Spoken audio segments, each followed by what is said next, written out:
आपसे ये जानना चाहेंगे कि ये जो आज इलेक्शन है और कितनी खुशी आम आदमी पार्टी की जनता को या कार्यकर्ता को किस प्रकार है, ये जानना चाहेंगे सबसे पहले आप। जिस दिन इलेक्शन डिक्लेयर हुआ था, जिस दिन आदेश गुप्ता इलेक्शन छोड़ के भागे थे, जिस दिन बीजेपी के और नेता आरपी सिंह और इलेक्शन छोड़ के भागे थे, और उसके बाद जब हमने दुर्गेश पाठक को अपना प्रत्याशी घोषित किया, उसी दिन चुनाव एक तरफा हो गया था। राजेंद्र नगर में पता लग गया था कि प्रचंड बहुमत से दुर्गेश पाठक जीतने वाले हैं। सर, आपका कहना है कि आदेश गुप्ता जी को यहाँ पे विधायक की सीट मिल रही थी, इसलिए छोड़ के भागे थे, या कोई एक कैंडिडेट वो ढूंढ रहे थे कि वो क्षेत्र का ही होना चाहिए, कि जिस प्रकार आपने अपना कैंडिडेट बहुत सोच समझ के उतारा है तो उन्हें भी इस प्रकार समय मिला, या सीधा सीधा आप ये कहना चाहते हैं कि हमने अपना प्रतिनिधि विधायक पहले ही चुन लिया था और उसको उतारा था? नहीं, कहना ये चाहता हूँ कि जो भारतीय जनता पार्टी है वो आदेश गुप्ता को लड़वाना चाहती थी, लेकिन आदेश गुप्ता को पता था कि हम यहाँ से हार जाएंगे।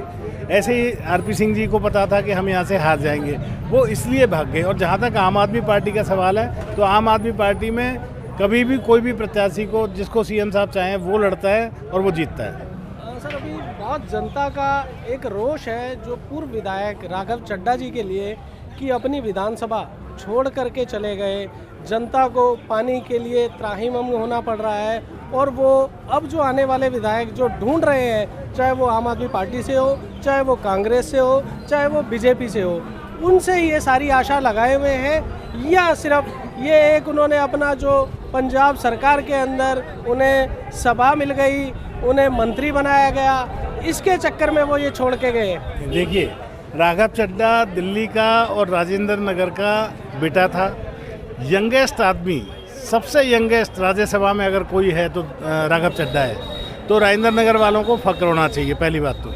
दूसरी बात रही समस्या पानी की, तो आज जून के महीने में पानी की समस्याएं होती हैं, और निर्वाचन आयोग को भी चाहिए था कि जून के मौसम में चुनाव ना रखें, क्योंकि आप देख रहे हैं कि धूप में कितने लोगों को परेशानी हो रही है। भाजपा के भी लोग बैठे हैं, आम आदमी पार्टी के भी, कांग्रेस के भी हैं, तो ये चुनाव का समय नहीं है। तो इस समय पानी की दिक्कत थोड़ी रहती है, लेकिन आम आदमी पार्टी ही पानी और जितनी सुविधाएं, बिजली, बस सुविधाएं गिनाना आपको फिर लंबी बाइट हो जाएगी, वो दे सकती है और वो देती है। मैं सबसे अपील करता हूँ, यहाँ पर बुद्ध विहार में मैं प्रभारी हूँ, 65 से के करीब बूथ हैं यहाँ टोटल। यहाँ पर जितनी पोलिंग होगी आप देख लीजिएगा, संडे को 80% से ज़्यादा पोलिंग झाड़ू के लिए हो रही है। बटन खराब हो गए कई जगह तो अभी से झाड़ू के। सर, ये जो चीज़ें आप कह रहे हैं, ये सेम चीज़ अभी हमारी बात हुई थी राजेश भाटिया जी से भी, उनके बच्चों से भी।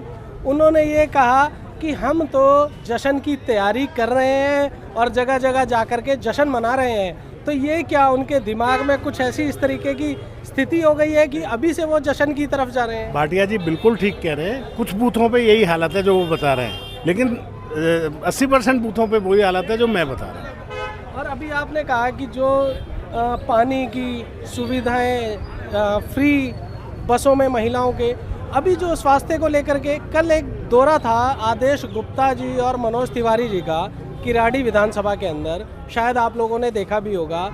उस पर बता रहे हैं कि 450 करोड़ रुपए का जो घोटाला जो उस जमीन को लेकर के हॉस्पिटल के नाम पर पे बनाया गया, वो 2020 में बनाने की उन्होंने वो दिखाई थी प्रतिक्रिया, और आज 21 और 22 के अंदर भी वहाँ पर सिर्फ ज़मीन है, कोई हॉस्पिटल नहीं है 450 कमरों का। ये क्या चीज़ है सर? मैं आपको पहले तो पानी का क्लियर कर दूँ। पानी की आप समस्या बता रहे हैं, चुनाव होगा, आम आदमी पार्टी का विधायक आया तो सारे पानी के काम हो जाएंगे। और जिन 8 विधानसभाओं में भाजपा के विधायक हैं, वो पानी का काम इसलिए नहीं होने देते कि अगर सबको पानी आ गया तो केजरीवाल का नाम हो जाएगा। वो सीसीटीवी कैमरे नहीं लगने देते, वो कहते हैं सीसीटीवी कैमरे लगेंगे तो केजरीवाल का नाम होगा।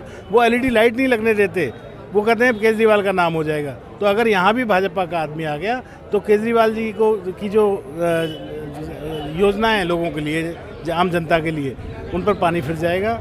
और रही बात आपके भ्रष्टाचार की, तो मनोज तिवारी ने ये कहा कि 450 करोड़ रुपए का घोटाला हुआ है। मनोज तिवारी को बोलो कि तू वीडियो दे रहा था कि मैंने वीडियो दे दिया, और अगले 4 घंटों बाद स्टेटमेंट दी कि वो तो मैंने हवा में बन रहा था इसलिए हवा में बता दिया था।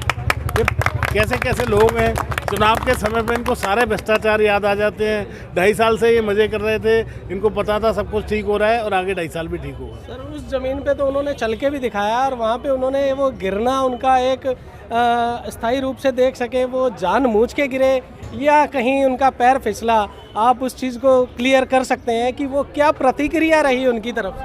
नहीं, ये तो वही बताएंगे उनकी क्या प्रतिक्रिया रही। वो तो खैर देखिए कॉमेडी भी करते हैं, गाना भी गाते हैं। वो कौन सा गाना था उनका, रिंकिया के पापा, तो वो कुछ भी कर सकते हैं। रिंकिया के पापा के नाम पे कितने खुश हैं आप, भाई बड़ा पॉपुलर गाना है उनका। आपको जो ये विधानसभा के अंदर, राजेंद्र नगर विधानसभा में अगर आपने पब्लिक को देखा है, पब्लिक का रोष है कि गलियों में पानी का भराव होता है, आज भी वो सत्य है, ये तो आप भी जानते हैं। उसका जो निचोड़, जो उसका बिल्कुल इस प्रकार से कह सकते हैं कि उसका जो सुझाव या उसको ठीक करने का कोई रास्ता निकालेंगे तो वो कौन निकालेंगे?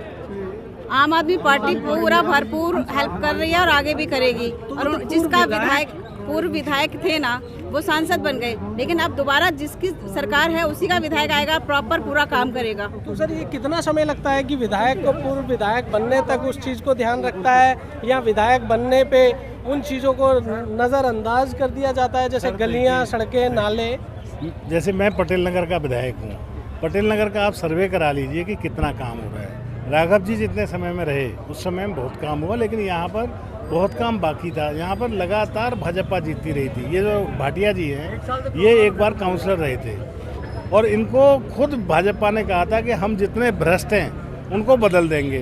भाटिया जी को बदल दिया गया था, तो इसका मतलब वो भ्रष्ट नहीं थे, वो उस टाइम भ्रष्ट थे बदलने के टाइम पे, और अब वो बिल्कुल दूध के धुले हो गए। तो भाटिया जी की बलि दी जा रही है भाजपा द्वारा, उनको खुद सोचना चाहिए।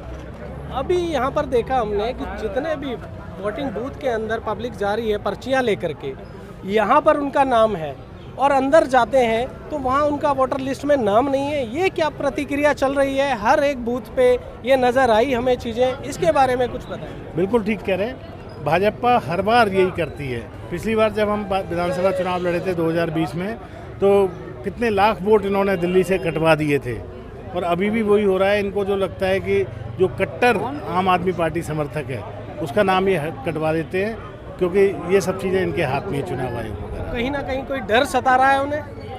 वो तो निश्चित डरे हुए हैं, आप देख ही सकते हैं। कभी 67 सीटें चली जाती हैं, कभी 62 चली जाती हैं। 51% पे तो आदमी की हार जीत हो जाती है। अभी 62 तो हैं, 62% तो हमें पड़ेंगे।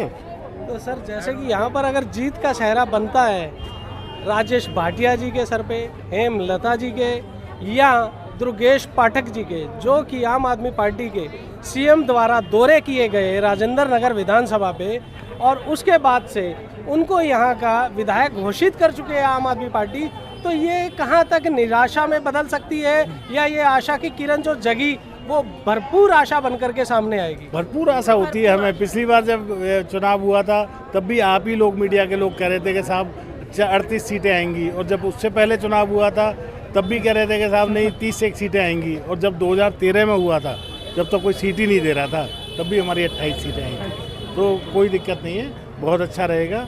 और 26 तारीख को आप देखिए जश्न मनाएंगे। भारत माता की। आप देख सकते हैं जिस प्रकार पटेल नगर विधायक जी ने ये बताया, और रुझानों को देखते हुए उन्होंने पूरा का पूरा क्लियर किया है कि यहाँ पर जो जश्न मनाएगा वो सिर्फ आम आदमी पार्टी मनाएगा।